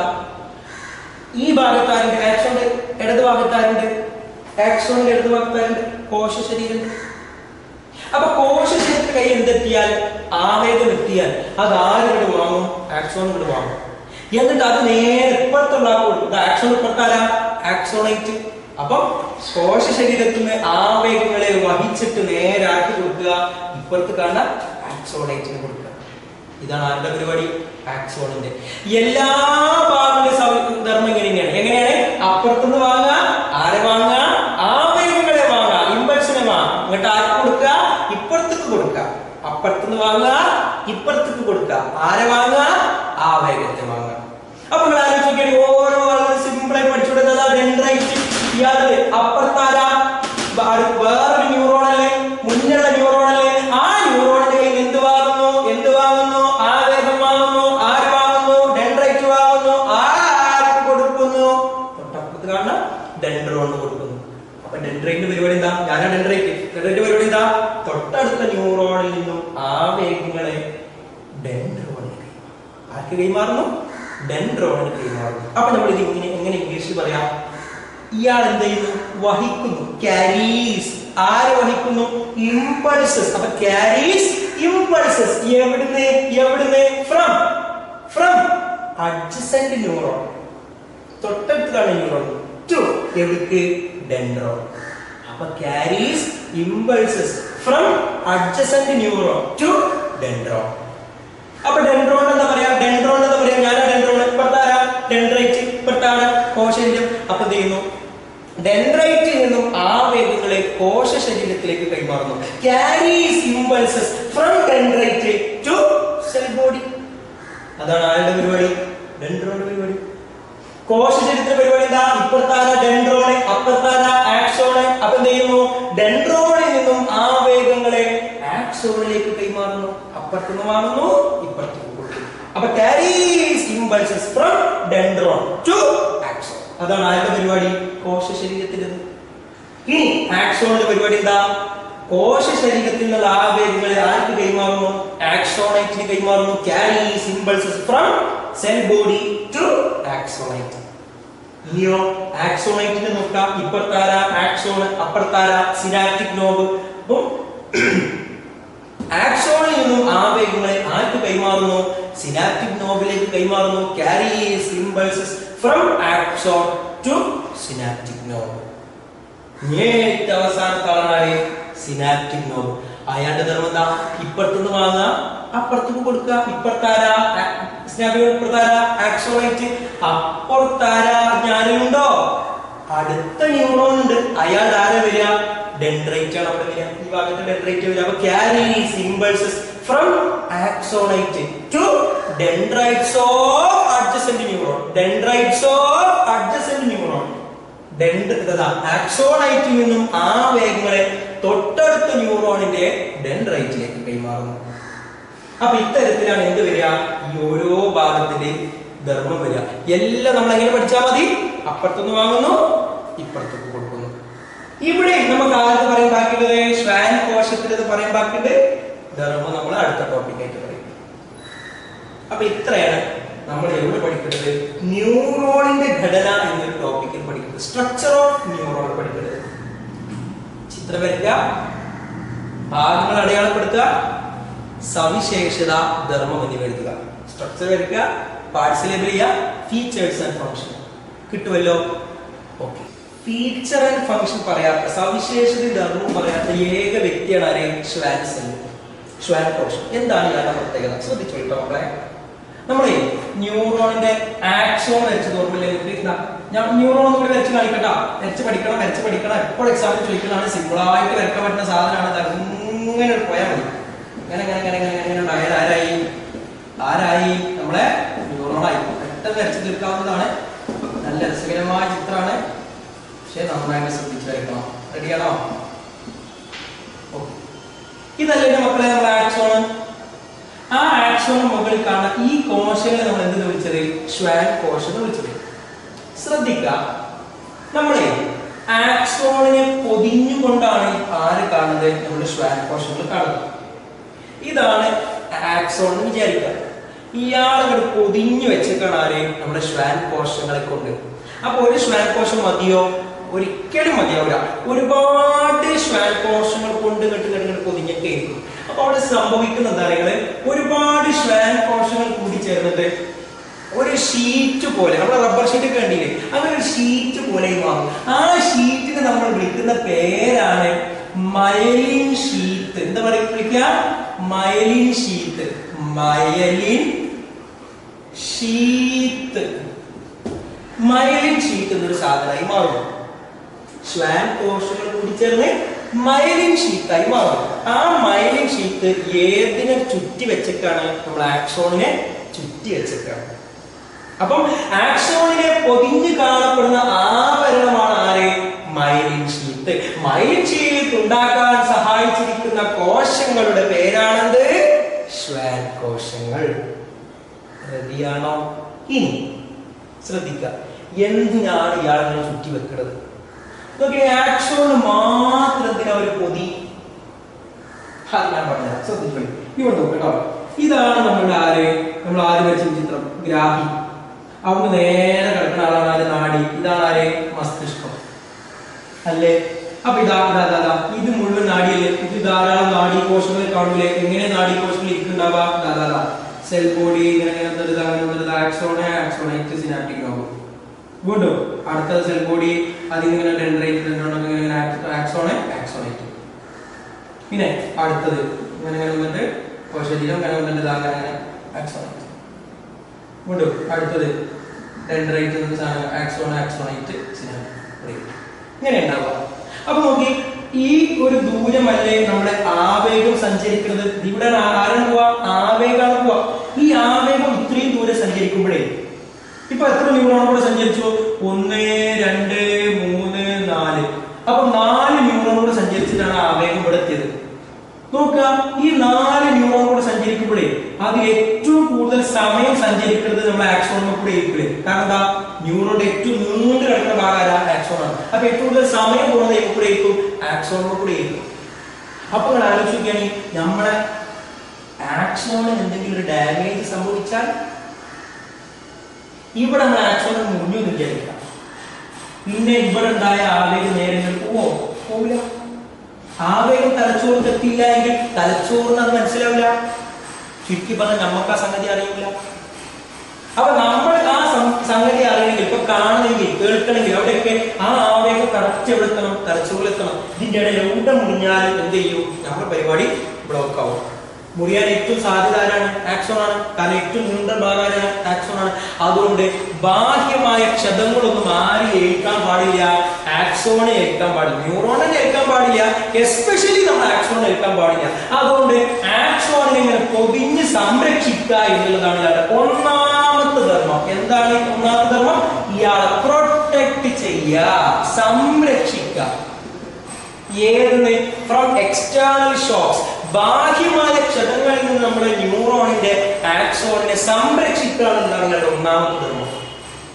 2, നമ്മുടെ ആക്സോണിന് ആവശ്യമായ ഓക്സിജനും പോഷക ഘടകങ്ങൾ അഥവാ ന്യൂട്രിയൻസും കൊടുക്കുക. Supply oxygen and nutrients to axon. 3 ഇയാൾ ശ്രദ്ധിച്ചോളി. നമ്മൾ പറഞ്ഞു ഇതിലൂടെ കടന്നു പോണത് ആരാണ്? ഇമ്പൾസ് അല്ലേ? ആവേഗമല്ലേ? ആവേഗം ഒരു വൈദ്യുത ചാർജ് അഥവാ ഇലക്ട്രിക് ചാർജ് അല്ലേ? ആലോചിക്കി, ഇതിൽ കൂടെ നമ്മളെ കറണ്ട് കടന്നു പോകണം. ഇത്രയും ദൂരം കടന്നു പോകുന്നുണ്ട്. ഇത് നമ്മുടെ കസ്റ്റർ കമ്പി പോലെ, നമ്മളെ കറണ്ടിന്റെ കമ്പി അതേപോലെയാണ്. നിങ്ങൾ ആലോചിക്കി, എന്നെ ഒരു എക്സാമ്പിൾ കൃത്യം പറഞ്ഞ എന്നെ ഒരാൾ നല്ല ഊക്കിനങ്ങോട്ട് അടിച്ചു. ഒരു 100 ഫോഴ്സിൽ 100 ബലത്തിൽ എന്നെ ഒരാൾ അടിച്ചു. അടിയാണ് സ്റ്റിമുലേറ്റ്. ആ 100 ഫോഴ്സിൽ അടിന്റെ ആര് സ്വീകരിക്കും? ഗ്രാഹി സ്വീകരിക്കും. എന്നിട്ട് അതിന് എന്താക്കി മാറ്റും? ആവേഗമാക്കി മാറ്റും. ആ ആവേഗത്തിന് എത്ര പവർ ഉണ്ടാവും? 100ന്റെ പവർ ഉണ്ടാവും.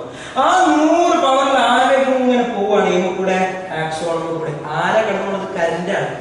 നിങ്ങൾ ഫിസിക്സിൽ പഠിച്ചിട്ടായിരിക്കുന്നത് നമ്മളൊരു കമ്പിയിലൂടെ, വൈദ്യുത കമ്പിയിലൂടെ വൈദ്യുതി പ്രവഹിക്കുമ്പോൾ അവിടെ താപരൂപത്തിൽ വൈദ്യുതി നഷ്ടപ്പെടും. ഹീറ്റ് ലോസ് അല്ലെ? കറണ്ടിന്റെയും ചൂട് രൂപത്തിൽ നഷ്ടപ്പെടുന്നു. എന്നതുപോലെ നിങ്ങൾ ആലോചിക്കുകയാണെങ്കിൽ ഈ ആവേഗത്തിനെ കൂടെ ഞാൻ കടന്നു പോകുമ്പോഴേ കൂടെ കടന്നു പോകുമ്പോൾ നമ്മുടെ ആക്സോണിനും കൂടെ ന്യൂറോണും കൂടെ കടന്നു പോകും. ന്യൂറോണിന്റെ ഏറ്റവും കൂടുതൽ സമയം കൂടെ ഉണ്ടാവാം ആക്സോണിനും കൂടെ. അതിൽക്കൂടെ ഇങ്ങനെ പോണ സമയത്ത് നമ്മൾ കറണ്ട് ഇങ്ങനെ കുറേശ്ശെ കൊഴിഞ്ഞാടി പോയി എന്ന് വിചാരിക്കാം. കൊഴിഞ്ഞാടി എത്ര ടൈം? ആദ്യം 100 കൊഴിഞ്ഞാടി ലാസ്റ്റ് തലച്ചോർക്ക് എത്തുമ്പോൾ ഒരു 10 ബാക്കിയുള്ളൂ. ബാക്കി 90 വൈകിട്ട് കൊഴിഞ്ഞാടി പോയി എന്ന് വിചാരിക്കാം. ഇവിടെ എന്താണ് സംഭവം? എന്താ പറയുക, ഇന്ന് 100 സ്പീഡിൽ അടിച്ചിട്ടുണ്ട്, 100 ഫോഴ്സിൽ അടിച്ചിട്ടുണ്ട്. പക്ഷെ ബ്രെയിനിക്ക് എത്ര മാത്രം? 10.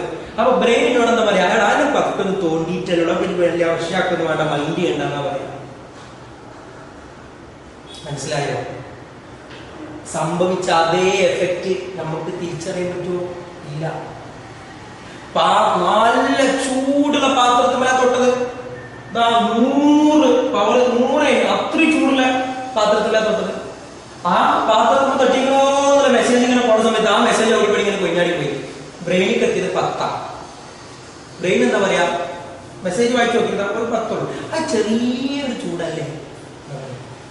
എവിടെ എവിടെ കൈ ഇങ്ങനെ പൊള്ളി വെന്ത് അൽഫാമായി ഉണ്ടാവും, എന്നാലും നമ്മളെ തലച്ചോറ് പറയും ചെറിയൊരു ചൂടല്ലേ എന്നാണ്. അപ്പൊ അത് പറ്റുമോ? ഇല്ല. ഇവിടെ എന്തുണ്ടായോ അത് അതേപോലെ കിടക്കണം. അപ്പൊ എന്ത് ചെയ്യാൻ പാടില്ല? ഇമ്പൾസ് പോണ വൈക്കൽ കൊഞ്ഞാടി പോകാൻ പാടില്ല. അപ്പൊ ഇങ്ങനെ ആലോചിച്ചു ഒരു വിറ്റ് വേറുണ്ട്. ഇത് ഇമ്പൾസ് ആണ്, ഇലക്ട്രിക് ചാർജ് അല്ലേ, കറണ്ട് അല്ലേ. കറണ്ട് കടത്തുന്ന ആൾക്കാരെ എന്താ വിളിക്കുക? കണ്ടക്ടർ, ചാലകം തന്നെ വിളിക്കുക. അപ്പൊ ആദ്യം മനസ്സിലാക്കുക, നമ്മളുടെ ന്യൂറോൺ ആരാണ്? ഒരു കണ്ടക്ടറാണ്. അസലൊരു കോപ്പർ വയർ പോലത്തെ സാധനമാണ്. നമ്മുടെ വീട്ടിൽ വയറിങ്ങനെ ഉപയോഗിക്കുന്ന വയറില്ലേ, അതേപോലത്തെ ഒരു വയറാണ് ഇത്. ഈ കണ്ടക്ടറിലൂടെ നമ്മൾ ആര് കടന്നു പോകുന്നു? കറണ്ടായി ഇമ്പൾസ് കടന്നു പോകുമ്പോ അത് പുറത്തേക്ക് കൊഴിഞ്ഞാടാൻ പാടില്ല എന്ന് പറഞ്ഞാൽ അതിന് ചുറ്റും ഒരു കോട്ടിംഗ് ഉണ്ട്. ആ കോട്ടിങ്ങിന്റെ പേരാണത് മൈലിൻ ഷീറ്റ്. മൈലിൻ ഷീറ്റ് ആരാണ്? ഒരു ഇൻസുലേറ്റർ ആണ്. ഇൻസുലേറ്റർ എന്താ? അചാലകമാണ്. അതുകൊണ്ട് ഇതിൽ കൂടെ കറണ്ട് കടന്നു പോകുമ്പോൾ ഒരിക്കലും ആ സാധനം ചെയ്യൂല, കൊഴിഞ്ഞാടി പോകില്ല. അതുകൊണ്ട് ഇവിടെ 100 ഉണ്ടോ? ആ 100 കറക്റ്റ് എടുത്തു. അതുകൊണ്ട് ബോഡി എന്ത് സംഭവിച്ചോ ആ സംഗതി കറക്റ്റ് എനിക്ക് തിരിച്ചറിയാൻ പറ്റും. തിരിച്ചറിഞ്ഞെങ്കിലേ അതിനനുസരിച്ച് പ്രതികരിക്കാൻ പറ്റുള്ളൂ. അപ്പൊ ഇയാളുടെ മൂന്നാമത്തെ പരിപാടി വൈദ്യുത ഇൻസുലേറ്ററായി പ്രവർത്തിക്കുക എന്നാണ്. എന്താ വൈദ്യുത ഇൻസുലേറ്റർ ആയിട്ട് പ്രവർത്തിക്കുക എന്ന് പറഞ്ഞാൽ ആവേഗങ്ങൾ കടന്നു പോകുമ്പോൾ അത് നഷ്ടപ്പെടാതെ നോക്കുക എന്നുള്ളത്. ഇനി 4 ആവേഗങ്ങളുടെ വേഗത വർദ്ധിപ്പിക്കുക. ആവേഗങ്ങളുടെ വേഗത വർദ്ധിപ്പിക്കുക. എന്തിനാ വേഗത വർദ്ധിപ്പിക്കുന്നത്? ആലോചിച്ച് ഇപ്പൊ നേരത്തെ പറഞ്ഞ പോലെ ഉണ്ട്, നമ്മുടെ കൈ ചൂടാകണം. ഒരു പാത്രത്തിൽ തട്ടി കൈ കൊണ്ടാണ്. നിങ്ങൾ ആലോചിച്ച് നോക്കി, എന്റെ കയ്യിൽ പാത്രത്തിൽ തട്ടിയിട്ടാണ്. അപ്പൊ പാത്രത്തിൽ തട്ടുമ്പോൾ എന്ത് ചെയ്യുന്നു? ചൂട് എന്ന സാധനം ചെയ്യുന്നുണ്ട്. തൊഴിലാരുണ്ട്, ഗ്രാഹികളുണ്ട്. അപ്പൊ ചൂടിന്റെ ഗ്രാഹികൾ അതിനെ സ്വീകരിക്കും. എടാ അതിനെ എന്താക്കി മാറ്റും? ആവേഗം. ആ ആവേഗത്തിൽ കൂടെ ഇങ്ങനെ പോകും. കൊള്ളുണ്ടോ എന്ന് പറഞ്ഞ് ഇങ്ങനെ പോകും. നേരെ തലച്ചോറ് ചെല്ലും. അപ്പൊ തലച്ചോറി മെസ്സേജ് വായിച്ചോ. വേറെ ആരുടെ മെസ്സേജ്? ഇമ്പൾസ്. ഉള്ളുണ്ട്, നല്ല ചൂടുണ്ട്, കൈ ഇപ്പൊ വന്നുകൊണ്ടിരിക്കുകയാണ്, വേഗം കൈ വലിച്ചോ എന്ന് ബ്രെയിനിനോട് പറയും. അപ്പൊ കൈ വലിച്ചോ എന്ന് പറഞ്ഞിട്ട് ഇമ്പൾസ് തിരിച്ചിങ്ങോട്ട് പോരും. ആവേഗം അതിന്റെ കയ്യിൽ മസിലെത്തുമ്പോ അപ്പൊ പാത്രത്തിൽ തട്ടുന്നതും കൈ വലിക്കുന്നതും അതിൻ്റെ ഇടയിൽ ഇത്രയും പരിപാടികൾ നടത്തുന്ന കഴിയുന്നുണ്ട്. പക്ഷെ അതിനാകത്തെ സമയം മതി. 1 സെക്കൻഡ് സമയം തയ്ച്ചു വേണോ? വേണ്ട. സെക്കൻഡിൽ അംശ സമയം കൊണ്ട് തട്ടിയത് കാണുമ്പോൾ കൈ വലിക്കുന്നുണ്ട്. പക്ഷെ മനസ്സിലാക്കുക, ഈ ദൂരം മുഴുവൻ സഞ്ചരിച്ചു പോയിട്ടുണ്ട്. അപ്പൊ അത്രയും വേഗതയിലാണ് ആര് കടന്നു പോണത്? ആവേഗം കടന്നു പോണത്.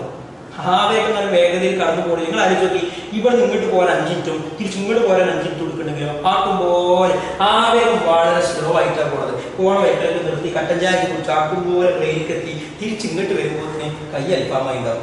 കാരണം അത്രയും നേരത്തിന് തിരിച്ചെത്ര വരെ കയ്യ പാത്രത്തിൽ തന്നെയല്ലേ. കാരണം കൈ കൊള്ളിട്ട് നമ്മൾ അറിഞ്ഞിട്ടില്ല. കാരണം എന്താ, അങ്ങനെ മെസ്സേജ് ഇങ്ങനെ പോണത് അപ്പൊ ഇങ്ങനെ കാത്തിട്ടില്ല. അപ്പോൾ കൈയാകെ നാശമുണ്ടാവും. അതുകൊണ്ട് സഡൻ റെസ്പോൺസ്, പെട്ടെന്ന് പ്രതികരിക്കണം. എന്ത് ചെയ്യണം? ആവേശയുടെ വേഗത്തിൽ സഞ്ചരിക്കണം. അതുകൊണ്ട് ആവേഗ വേഗത വർദ്ധിപ്പിക്കുക എന്നൊരു ധർമ്മം കൂടി ആയിരിക്കുന്നുണ്ട് നമ്മുടെ മൈലിൻ ഷീറ്റിനുണ്ട്. ബസ് സ്റ്റാൻഡിലേക്ക് ബസ് എത്തുമ്പോൾ കണ്ടില്ലേ, ക്ലിയർ ചാനൽ അല്ലേ? അയാൾ എന്താ ചെയ്യാ? നമ്മൾ ആദ്യം ഫുൾ ടിക്കറ്റ് ആരോട് കയറാൻ പറയും. നമ്മൾ സീറ്റുകാരൻ വാദത്തിൽ അങ്ങനെ കായില്ലാത്ത അരച്ചിക്കണായിരിക്കും നിൽക്കും. നിന്ന് കഴിഞ്ഞിട്ട് ബസ് എടുക്കാൻ നേരത്തിനായാലും ഡോർ കൂടി അതിനാ നമ്മളത് വാമാക്കി പെട്ടെന്ന് കയറ്റി വിടാനാ. ഇതേ പരിപാടിയാണ് ആരെടുക്കുക? മൈലിൻ ഷീറ്റ് എടുക്കുക. അതുകൊണ്ട് ഷടപടെ ആൾക്കാരെ വിട്ട് കയറി പോകും. അപ്പൊ ഇതാണ് എവിടെ പഠിക്കേണ്ടത്? മൈലിൻ ഷീറ്റ് എന്നുള്ള ഒരു ടോപ്പിക് നിങ്ങൾ പഠിക്കേണ്ടത്. അപ്പൊ ആരാണ് മൈലിൻ ഷീറ്റ്? ആക്സോണിനെ എൻവലപ്പ് ചെയ്ത് കാണപ്പെടുന്ന, കവർ ചെയ്ത് കാണപ്പെടുന്ന, പൊതിഞ്ഞ് സംരക്ഷിക്കുന്ന ഒരു എൻവലപ്പ്, ഒരു കവറിന്റെ പേരാണ് മൈലിൻ ഷീറ്റ്. ഇത് ഉണ്ടാക്കിയിട്ടുള്ളത് ഏത് കോശങ്ങൾ കൊണ്ടാണ്? ശ്വാൻ കോശങ്ങൾ കൊണ്ടാണ്. അയാളുടെ ധർമ്മം എന്തെല്ലാമാണ്? ഈ 4 ഏതൊക്കെ ഈ 4? 1, ആക്സോണിനെ ബാഹ്യക്ഷതകളിൽ നിന്ന് സംരക്ഷിക്കുക. 2, ഓക്സിജനും പോഷകങ്ങളും നൽകുക. 3, വൈദ്യുത ഇൻസുലേറ്ററായി പ്രവർത്തിക്കുക. 4, ആവേഗങ്ങളുടെ വേഗത വർദ്ധിപ്പിക്കുക.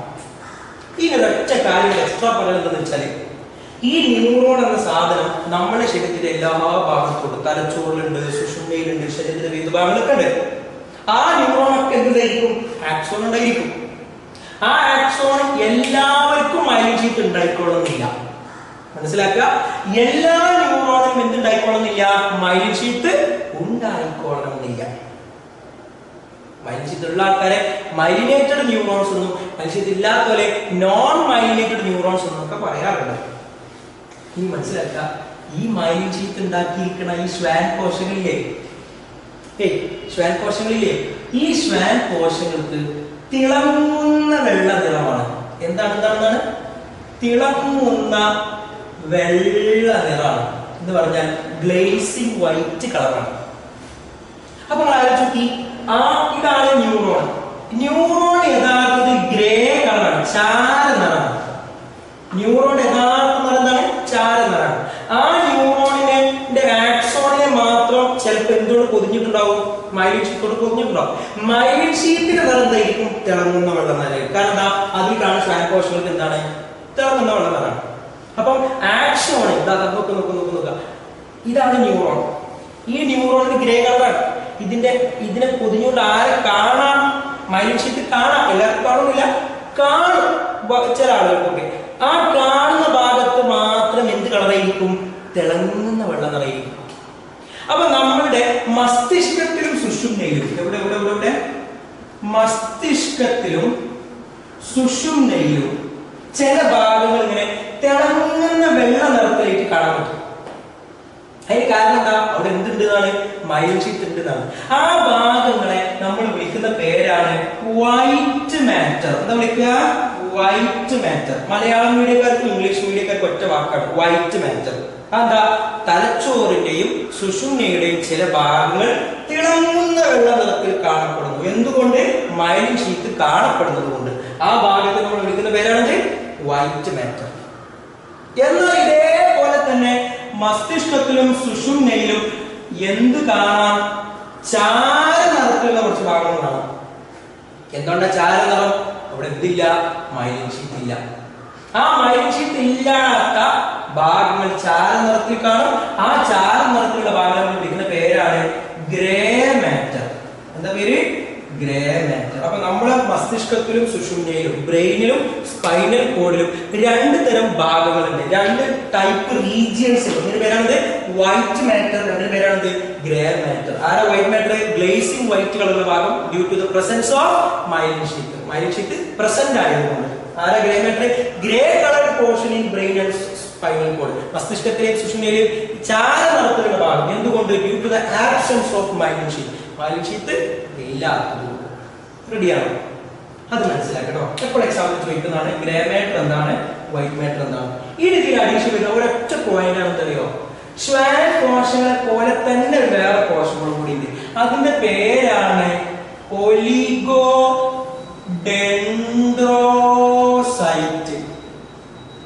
എന്താ പേര്? ഒലിഗോഡെൻഡ്രോസൈറ്റ്. മലയാളത്തിൽ എഴുതാണ് ഇതാ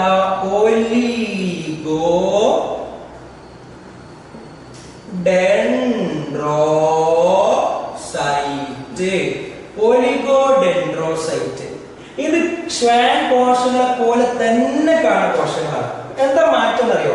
ഞാൻ പറഞ്ഞല്ലോ ന്യൂറോൺ നമ്മുടെ ശരീരത്തിന്റെ എല്ലാ ഭാഗത്തും ഉണ്ടെന്ന്. ശരീരത്തിലെ മസ്തിഷ്കത്തിലും സുഷുമ്നയിലും കാണപ്പെടുന്ന കോശങ്ങളാണ് ഒലിഗോഡെൻഡ്രോസൈറ്റ്. ഈ ഒലിഗോഡെൻഡ്രോസൈറ്റ് കൊണ്ടാണ് എന്തുണ്ടാക്കിയിട്ടുണ്ടാവുക? മൈലിൻ ഷീറ്റ് ഉണ്ടാക്കിയിട്ട്. ആരെ കേസിൽ? ബ്രെയിനിന്റെയും സ്പൈനൽ കോഡിന്റെയും.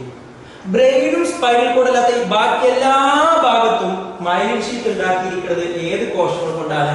ശ്വാൻ കോശങ്ങൾ കൊണ്ടാണ്. അപ്പൊ ഇത്ര മനസ്സിലാക്കി വെച്ചാൽ മതി. ബ്രെയിനിലും സ്പൈനൽ കോഡിലും മസ്തിഷ്കത്തിലും സുഷുമ്നയിലും മാത്രം ഏത് കോശങ്ങളാണ്? ഒലിഗോഡെൻഡ്രോസൈറ്റുകളാണ് മൈലിൻ ഷീറ്റ് ഉണ്ടാക്കുന്നത്. അതല്ലാത്ത എല്ലാ ഭാഗങ്ങളിലും ശ്വാൻ കോശങ്ങളാണ് എന്തുണ്ടാക്കുന്നത്? മൈലിൻ ഷീറ്റ് ഉണ്ടാക്കുന്നത്. മൈലിൻ ഷീറ്റുള്ള ഭാഗങ്ങൾ നല്ല തിളങ്ങുന്ന വെള്ള നിറത്തിൽ കാണപ്പെടും, വൈറ്റ് മാറ്റർ. മൈലിൻ ഷീറ്റ് ഇല്ലാത്ത ഭാഗങ്ങൾ നല്ല ചാര നിറത്തിൽ കാണപ്പെടും, ഗ്രേ മാറ്റർ. റെഡിയാണോ? അപ്പൊ ഇത്രയാണ് നമുക്ക് ഈ ഒരു ടോപ്പിക്കിൽ പഠിക്കാനുള്ളത്. ഓക്കെ മക്കളെ, അപ്പൊ നമ്മൾ എന്ത് ചെയ്തു? ബയോളജിയിലെ ഫസ്റ്റ് ചാപ്റ്ററിന്റെ ഫസ്റ്റ് ഏരിയ നമ്മൾ ഡിസ്കസ് ചെയ്ത് കഴിഞ്ഞു.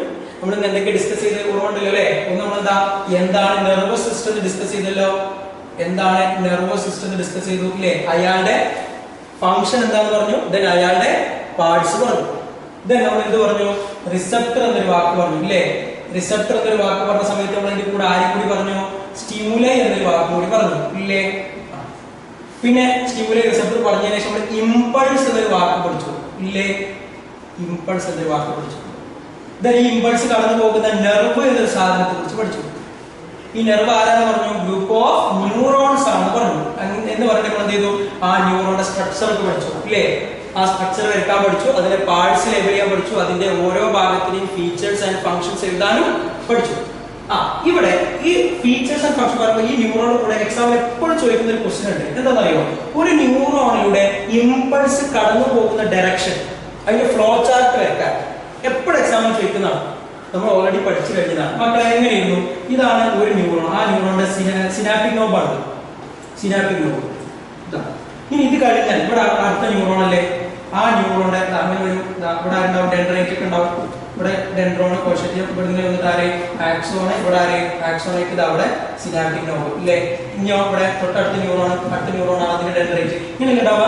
ഇങ്ങനെ ഒരു ന്യൂറോൺ കൂടെ എങ്ങനെയാണ് ആവേ കടന്നു? അതിന്റെ ഫ്ലോ ചാർട്ട് എക്സാമിൽ ചോദിക്കുന്നതാണ്. ഫ്ലോ ചാർട്ട് എങ്ങനെയാ? ആദ്യം ആരാ നമ്മൾ പറഞ്ഞ ഡെൻഡ്രൈറ്റ്, പിന്നെ ആരാ ഡെൻഡ്രോണ്, പിന്നെ ആരാ സെൽ ബോഡി കോശരീരം, അത് കഴിഞ്ഞാൽ ആരാ ആക്സോൺ, അത് കഴിഞ്ഞാൽ ആരാ ആക്സോണൈറ്റ്, അത് കഴിഞ്ഞാൽ ആരാ സിനാപ്റ്റിക് നോബ്, അത് കഴിഞ്ഞാൽ ആരാ പാർട്സ് പഠിച്ചപ്പോൾ നമ്മൾ ഇതാ ശേഷം പഠിച്ചത് ആരാ? ശ്വാൻ കോശം എന്നാണ്. ശ്വാൻ കോശത്തിന്റെ ഉള്ളിലൂടെ പോകുന്നുണ്ടോ? ഇല്ല. നമ്മൾ പറഞ്ഞു ആരാ? കോപ്പർ വയർ ആണ് ആര്? ആക്സോൺ. അതിന് പൊതിഞ്ഞിട്ടാണ് ആര് കാണുന്നത്? ശ്വാൻ കോശം, ശ്വാൻ സെൽ കാണുന്നത്. അപ്പൊ അതിന്റെ ഉള്ളിൽ കൂടെ കടന്നു പോയി കഴിഞ്ഞു. അപ്പൊ ഇനി ശ്വാൻ കോശം എന്ന് പറയുന്നത് ആക്സോൺ കൂടെ പോയി, ആക്സോണേറ്റ് കൂടെ പോയി സിനാപ്റ്റിക് നോബിൽ എത്തിയാൽ പിന്നെ എടുക്കാൻ പോകുന്നത് തൊട്ടടുത്ത ന്യൂറോൺ ഡെൻഡ്രൈറ്റ് ആണ്. അപ്പം ഡെൻഡ്രൈറ്റ്സ് ഓഫ് അഡ്ജസന്റ് ന്യൂറോൺ എന്നാണ് അവിടെ കൊടുക്കേണ്ടത്. ഇതാണ് ഫ്ലോ ചാർട്ട്. എപ്പോഴും എക്സാമിൽ ചോദിക്കുന്നതാണ്. എന്താണ് ഫ്ലോ ചാർട്ട്? എന്താണ്? ഒരു ന്യൂറോണിലൂടെ ആവേഗങ്ങൾ കടന്നു പോകുന്നതിന്റെ ഫ്ലോ ചാർട്ട് തയ്യാറാക്കുക. 3 മാർക്കിന്റെ ക്വസ്റ്റ്യൻ ആണ്. ഒന്ന് ഇതേപോലെ ഫുള്ളായിട്ട് നമ്മളോട് വരയ്ക്കാൻ പറയും, അല്ലെങ്കിൽ കമ്മി പഠിക്കുന്ന കൊഞ്ഞടി പോയിട്ടാവും. ഇവിടെ അവിടെ ABC കിട്ടി തരും, അത് ഫില്ല് ചെയ്യാൻ പറയും. എപ്പോഴും ചോദിക്കുന്നതാണ്. പറ അങ്ങനെയാണ് ഡെൻഡ്രൈറ്റ്, ഡെൻഡ്രോണ്, കോശരീരം, ആക്സോണ്, ആക്സോണൈറ്റ്, സിനാപ്റ്റിക് നോബ്. പിന്നെ ഇത് മാത്രം ശ്രദ്ധിച്ചാൽ മതി. പാർട്സ് പഠിക്കുന്നതൊക്കെ പഠിച്ചു കഴിഞ്ഞാൽ ലാസ്റ്റ് ഭാഗത്ത് ശ്രദ്ധിച്ചാൽ മതി. അതല്ല ഡെൻഡ്രൈറ്റ്സ് ഓഫ് അഡ്ജസന്റ് ന്യൂറോൺ. ഇത് പഠിച്ചതിന് ശേഷം നമ്മൾ ഏതാ പറഞ്ഞത്? നമ്മളെ സിനാപ്സിനെ കുറിച്ച് നമ്മൾ പറഞ്ഞു. സോറി, സിനാപ്സ് അല്ല, അതിന് മുന്നേ നമ്മൾ ആരെ കുറിച്ച് പറഞ്ഞു? ശ്വാൻ സെൽസിനെ കുറിച്ചും മയലിൻ ഷീറ്റിനെ കുറിച്ച് പറഞ്ഞു. ആ മയലിൻ ഷീറ്റിന്റെ സ്ട്രക്ചർ എങ്ങനെയാണ്, അതിൽ കാണപ്പെടുന്ന ശ്വാൻ സെൽസ്, ഒലിഗോഡെൻഡ്രോസൈറ്റ്സിനെ കുറിച്ച് പറഞ്ഞു. അതേപോലെ അവരുടെ ഫംഗ്ഷൻ പറഞ്ഞു. അപ്പൊ ഇത്ര ഭാഗമാണ് നമ്മുടെ ഇത് ഫസ്റ്റത്തെ ഏരിയയിലുള്ളത്. നന്നായിട്ട് വായിച്ച് പഠിച്ച് മനസ്സിലാക്കുക. ആദ്യം നന്നായിട്ട് വീഡിയോ ക്ലാസ് കണ്ട് മനസ്സിലാക്കുക. എന്നതിനുശേഷം നിങ്ങളുടെ ടെക്സ്റ്റ് ബുക്ക് എടുത്തുകൊണ്ട് വായിക്കുക. എന്നിട്ട് നന്നായിട്ട് പഠിക്കുക. എന്തെങ്കിലും കൺഫ്യൂഷൻ ഉണ്ടെങ്കിൽ, ഡൗട്ട് ഉണ്ടെങ്കിൽ നമ്മളോട് ചോദിച്ചിട്ട് ക്ലിയർ ചെയ്യാനുള്ള സംവിധാനങ്ങൾ ഉണ്ടാക്കുക. അപ്പൊ നന്നായിട്ട് വായിച്ച് പഠിക്കുക. ഇതിന്റെ എക്സാം ഇതിന്റെ കൂടെ തന്നെ നിങ്ങൾക്ക് ഉണ്ടായിരിക്കും. നന്നായിട്ട് പഠിച്ച് ഉഷാറാവുക. All the best. Thank U.